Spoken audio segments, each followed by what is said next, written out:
Nous avons le plaisir de recevoir un ancien Parisien, Jimmy Algerino. Vous y avez joué de 1996 à 2001. Et vu la différence de niveau de jeu, le classique a-t-il encore du sens?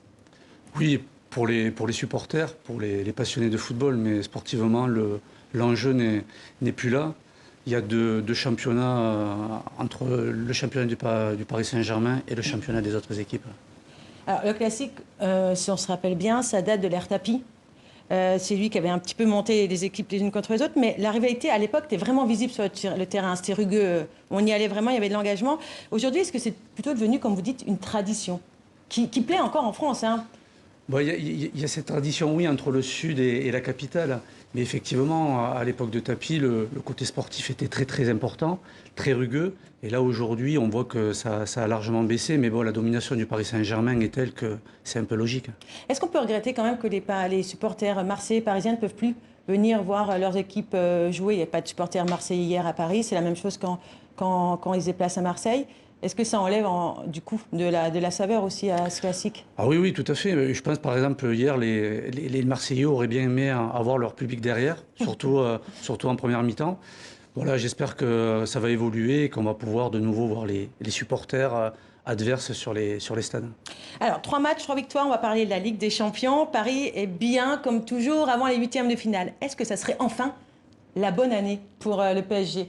Ça va être la bonne année 2019. Pour bien la terminer avec la qualification et un championnat. En 2020, il va y avoir un autre championnat, surtout en Ligue des Champions. Et c'est là où on va voir vraiment où se situe le Paris Saint-Germain sur le niveau européen. Est-ce que c'est toujours une question de mentalité pour le PSG? D'appréhender différemment la Ligue des Champions que le championnat?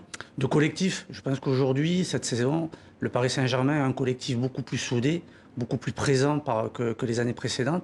Et je pense que ça peut avoir un impact positif pour la Ligue des Champions et le mois de février.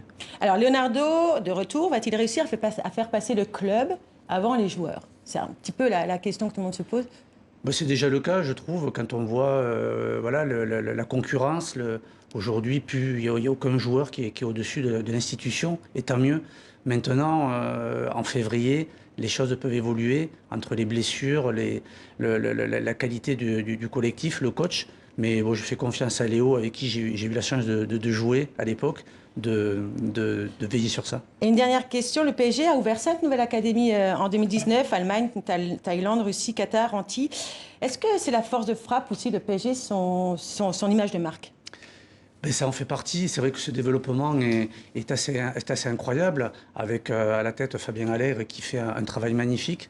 Et c'est vrai que l'image du Paris Saint-Germain dans le monde est très présente. On le voit même à Marseille, où les minots commencent à apprécier le maillot du Paris Saint-Germain.